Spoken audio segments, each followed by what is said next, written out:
Qarin, makhluk gaib ciptaan Allah Subhanahu wa Ta'ala yang memiliki peran dalam mendampingi kehidupanmu dengan tugas mengiringmu pada kebaikan atau keburukan.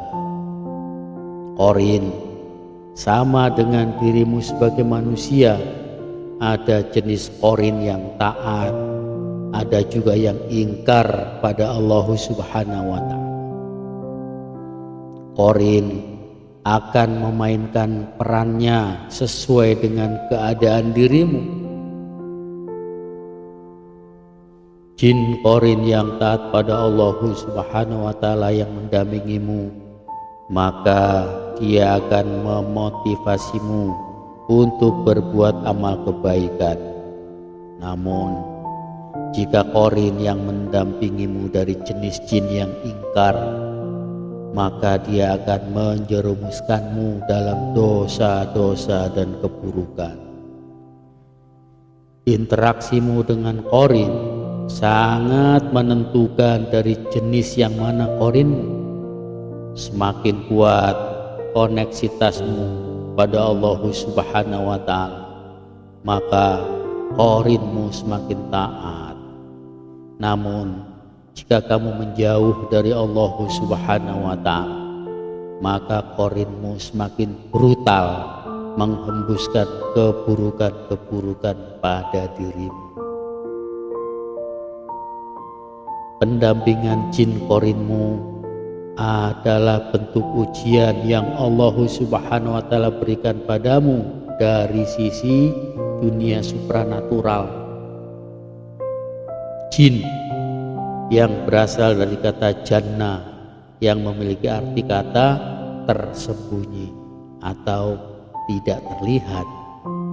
Allah Subhanahu wa Ta'ala menciptakan jin qarinmu dari api yang tidak memiliki asap.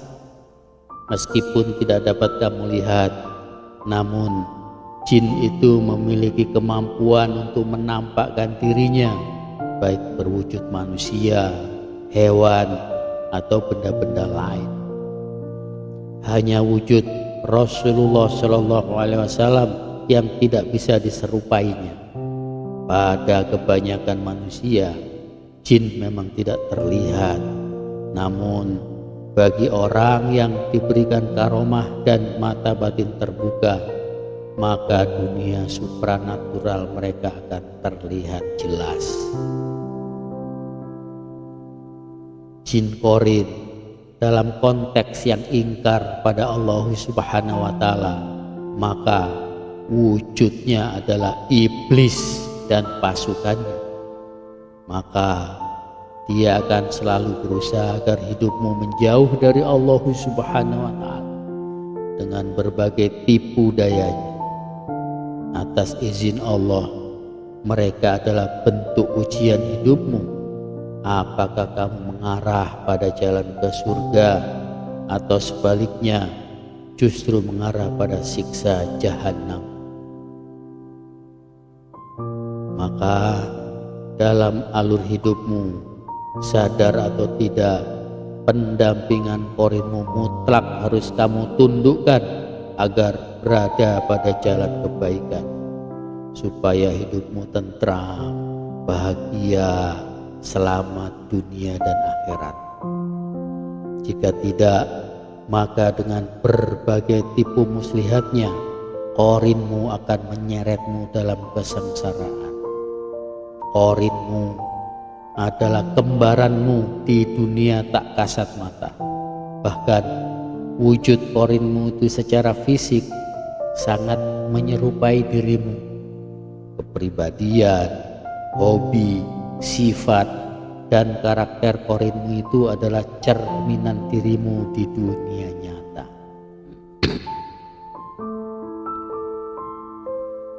Untuk menaklukkan jin qarinmu adalah menempatkan hati, lisan, dan pikirmu kepada Allah Subhanahu wa Ta'ala, yang implementasinya dalam keseharianmu adalah dengan menduplikasi kehidupan Rasulullah SAW.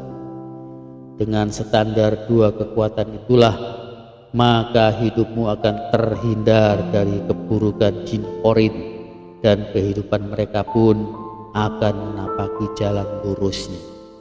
Bahkan kolaborasimu dengan korinmu dengan sepenuhnya mengandalkan kekuatan Allah dan Rasul-Nya akan menyebarkan cahaya kebaikan pada dua alam sekaligus, yaitu alam nyata dan alam supranatural.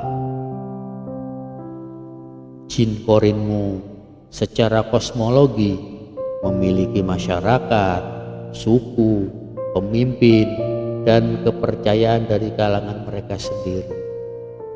Eksistensi mereka sama dengan dirimu, termasuk kehendak bebas dari pertanggungjawaban perbuatan mereka di akhirat kelak. Menaklukkan jin korin pendampingmu itu tidak mudah.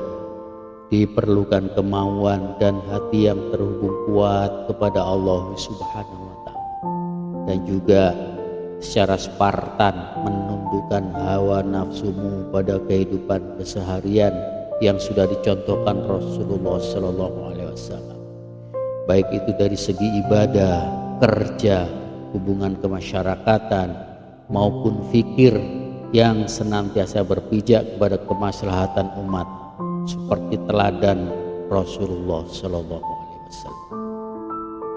Semoga Allah Subhanahu wa Ta'ala senantiasa melindungi kita semua dari kejahatan para jin dan memuliakan kita semua dengan derajat yang tinggi di sisi Allah Subhanahu wa Ta'ala. Wallahu a'lam bishawab. Wassalamualaikum.